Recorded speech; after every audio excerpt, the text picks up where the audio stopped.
Good morning everybody. Myself Giriraj Agrawal. मेरे YouTube channel में आप सभी विद्यार्थियों का स्वागत करता हूं। आज सभी स्टूडेंट्स के सामने मैं एक नया बिंदु लेकर आपके सामने उपस्थित हुआ हूं। आशा है आपको ये मेरा वीडियो पसंद आएगा और सभी से अनुरोध करता हूं कि इस वीडियो को ध्यान से देखें शुरू से अंत तक, ताकि आप कुछ समझ सकें। और एक रिक्वेस्ट और करता हूं कि मेरे चैनल को निश्चित रूप से सब्सक्राइब करें और मुझे मोटिवेट करें। देखिए, आज का बिंदु हमारा है मॉडल्स। केवल 9वीं 10वीं कक्षा के लिए नहीं, बल्कि कंपटीशन क्लासों में भी यह बिंदु निश्चित रूप से आता है। इसलिए सभी इसको ध्यान से देखेंगे। जो कंपटीशन की परीक्षा दे रहे हैं, जैसे रीट हुआ, पटवार हुआ, और भी एलडीसी ग्रेड में आता है, सभी जगह पर यह बिंदु हमारा काम देगा। इसलिए सभी स्टूडेंट्स को पढ़ेंगे। सबसे पहले मैं मॉडल्स क्या होता है इसके बारे में मैं आपको बताने जा रहा हूं। देखिए, मॉडल सबसे पहले जो बना है हमारा बिंदु है, ये बनता है हमारा मूड। समझ में आया? मॉडल्स का मतलब मूड, और मूड का मतलब होता है हमारा मनोदशा।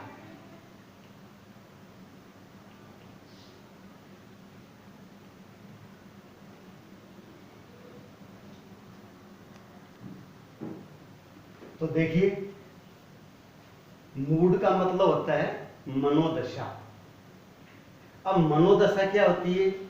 यह व्यक्ति की प्रवृत्ति, व्यवहार अथवा मन स्थिति को प्रकट करती है। और मूड से बना है मॉडल्स। वास्तव में इसको हम मॉडल्स न कहकर इसको हम बोलते हैं मॉडल्स। सही प्रोनाउंसिएशन होता है इसका मॉडल्स। तो देखिए, अब हम देखेंगे कि मॉडल क्या होता है। तो देखिए, मॉडल शब्द प्रवृत्ति, व्यवहार व मनोदशा को प्रकट करता है। प्रकट करता है। तो देखिए, इसके अंदर ये मॉडल शब्द है, वो प्रवृत्ति यानी नेचर, व्यवहार व मनोदशा को प्रकट करता है। तो इसके अनुसार हम परिभाषा देखेंगे। मॉडल्स वह शब्द होता है जो होता है जो सेंटेंस में मेन वर्ब से पहले प्रयुक्त होकर, मेन वर्ब से पहले प्रयुक्त होकर विशेष भाव प्रकट करता है। विशेष भाव प्रकट करता है। आज हम किसी विशेष मॉडल को न पढ़कर इसकी परिभाषा के बारे में ही समझेंगे कि वास्तव में हमारा मॉडल्स क्या होता है। एक बार हमारे दिमाग में क्लियर हो जाए तो हमको मॉडल्स के यूजेज समझने में कहीं प्रॉब्लम नहीं आए। तो देखिए, आपको याद करना है और लिखना है। मॉडल शब्द प्रवृत्ति, व्यवहार व मनोदशा को प्रकट करता है। मॉडल्स वह शब्द होता है जो सेंटेंस में मेन वर्ब से पहले प्रयुक्त होकर विशेष भाव प्रकट करता है। अब हम देखेंगे ये विशेष भाव क्या है। कोई सा भाव हो सकता है, जैसे भाव हो सकता है एबिलिटी, उदाहरण पर बताते हैं एबिलिटी। कोई भाव हो सकता है परमिशन, नेसेसिटी, रिक्वेस्ट और प्रोविजन। ये तो केवल मात्र मैंने आपको हल्के से एग्जांपल्स बताए कि मॉडल्स कौन कौन से भाव प्रकट कर सकता है। एबिलिटी यानी योग्यता को बताता है, परमिशन अनुमति का भाव होता है, नेसेसिटी यानी हमारी आवश्यकता को प्रकट कर सकता है, रिक्वेस्ट हम मॉडल्स के द्वारा निवेदन का भाव भी बताते हैं, और प्रोविजन होता है निषेध, जिस कार्य को करने का हमारे लिए प्रतिबंध होता है वह हमारा होता है प्रोविजन। अब देखिए मॉडल्स कौन कौन से होते हैं। देखिए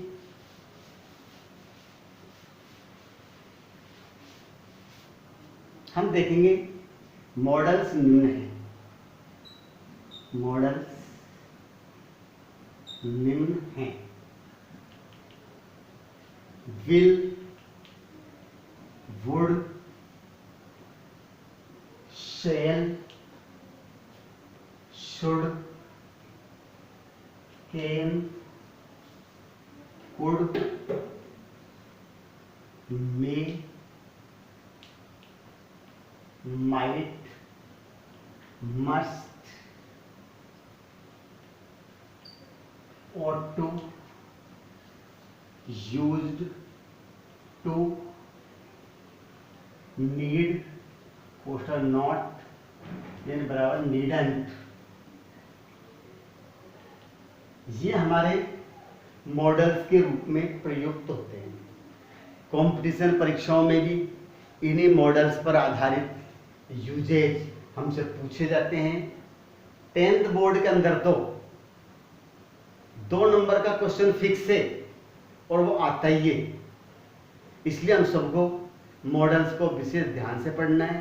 अब किस प्रकार से मॉडल्स वाक्य में भाव प्रकट करता है, तो देखिए she can read English very well. देखिए यहां पर क्या दिया है, she can read English very well. दूसरा है मे आई कम इन सर, मे आई कम इन सर। तो यहां पर हम देखेंगे कैन का प्रयोग किसका भाव प्रकट करने के लिए है, एबिलिटी। कौन सा भाव प्रकट हो रहा है हमारे यहां पर, एबिलिटी। और यहां मे का प्रयोग हुआ है परमिशन के लिए, परमिशन। तो आपके समझ में आया होगा इस प्रकार से वह अंग्रेजी अच्छी प्रकार से पढ़ सकती है। इसका मतलब ये उसके अंदर अंग्रेजी को पढ़ने की क्या है, योग्यता है।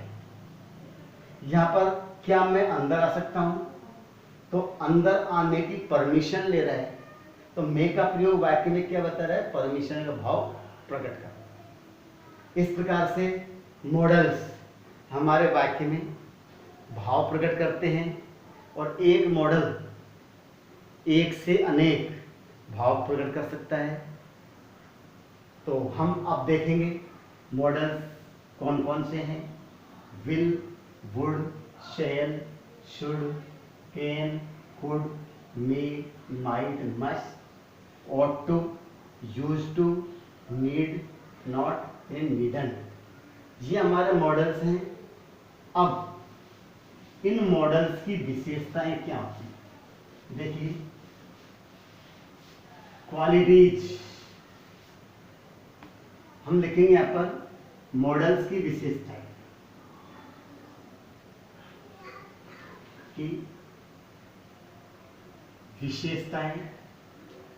वैसे हमको इन चीजों के बारे में कम सोचना है, हमको इनके डायरेक्ट जो यूजेज हैं उनके बारे में ध्यान देना है। फिर भी मैं आपको मॉडल्स की कुछ विशेषताएं बता रहा हूँ और अगले वीडियो में मैं आपको एक एक मॉडल के यूजेज समझाऊंगा। देखिए, पहला, मॉडल्स मेन वर्ब से पहले प्रयुक्त होते हैं, पहले यूज किए जाते हैं। मेन वर्ब से पहले यूज किए जाते हैं। दूसरा, ये सब्जेक्ट से स्वतंत्र होते हैं। सब्जेक्ट से स्वतंत्र होते हैं, यानी सब्जेक्ट से स्वतंत्र होते हैं, इसका मतलब ये कि मॉडल्स पर सब्जेक्ट के लिंग, वचन और पुरुष, इनका कोई प्रभाव उस पर नहीं पड़ता। जैसे आई के साथ कैन आता है तो ही के साथ भी कैन का यूज हो सकता है, शी के साथ भी हो सकता है। सब्जेक्ट से फ्री है, यानी सब्जेक्ट का कोई प्रभाव नहीं है। तीसरा दिया है, मॉडल्स के बाद V1 फॉर्म का यूज किया जाता है।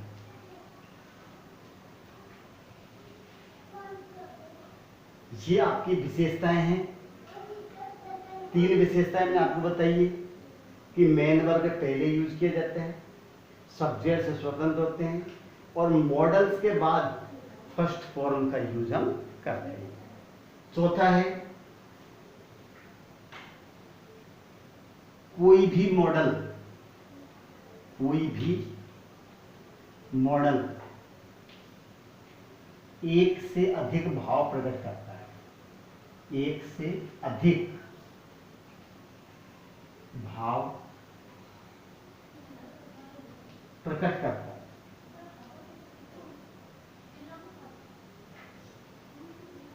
एक से अधिक भाव प्रकट, यानी कि कैन का प्रयोग केवल एबिलिटी को नहीं बताता है, और भी ability, capacity, power, permission, strength और बहुत सारे भाव बताता है। सेंटेंस में अर्थ के अनुसार भाव का आकलन किया जाता है। देखिए, अब हम परीक्षा में आपके किस प्रकार से प्रश्न आता है। सबसे पहले मैं उस चीज को बताने दे रहा हूं, चाहे वो सेकेंडरी क्लास हो या वो कंपटीशन क्लास, जो परीक्षा में पूछने का तरीका होता है, मैं उसी को बता रहा हूं। देखिए, fill in the blanks with appropriate models given below। इस प्रकार से आता है। फिर आपको नीचे देता है कैन, शुड, मस्ट, विल, मे, कुछ भी वो दे सकता है। फिर सेंटेंस आपको देता है वॉक केयरफुली,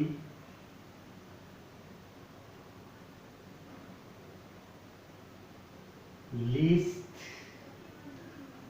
यू फाइव।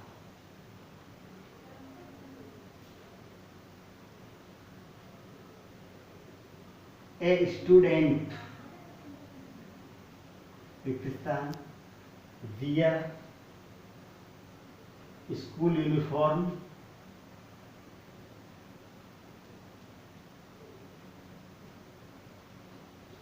तीसरा वाक्य दिया है यू लिव लव। इस प्रकार से कितने भी सेंटेंस दे रखता है। अब हमको क्या करना है, इनमें से मॉडल छांटना है, सेंटेंस को पढ़ना है, अर्थ को समझना है और फिर उसमें से बढ़ना है। तो देखिए, वॉक केयरफुली, लीस्ट, LEST ये होता है, LE लीस्ट होता है। यू यहां पर आएगा शुड। क्यों आएगा कि जहां भी लिस्ट आता है आपको तुरंत उसमें बिना सोचे समझे शुड भर देना है। A student wear school uniform, इसमें आएगा मस्ट, क्योंकि देखो विद्यालय में स्टूडेंट जाता है तो विद्यालय में तो गणवेश पहनने की अनिवार्यता होती है।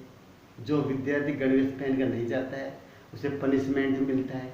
तो जहां पर पनिशमेंट का प्रावधान होता है या किसी कार्य को करने की नेसेसिटी होती है वहां पर मस्ट आता है। नेक्स्ट दिया है यू लिव लॉन्ग, यहां पर देखिए चिन्ह से पता चलता है विस्मयबोधक चिन्ह है, तो यहां पर हम मे का यूज कर। इस प्रकार से परीक्षा में क्वेश्चन पूछे जाते हैं। अगले वीडियो में मैं आपको मॉडल्स के यूजेज बताऊंगा और किस प्रकार से हमें इस क्वेश्चंस को हल करना होता है, इसके टिप्स भी मैं आपको समझाऊंगा। तब तक के लिए मैं आपसे विदा लेता हूं। धन्यवाद।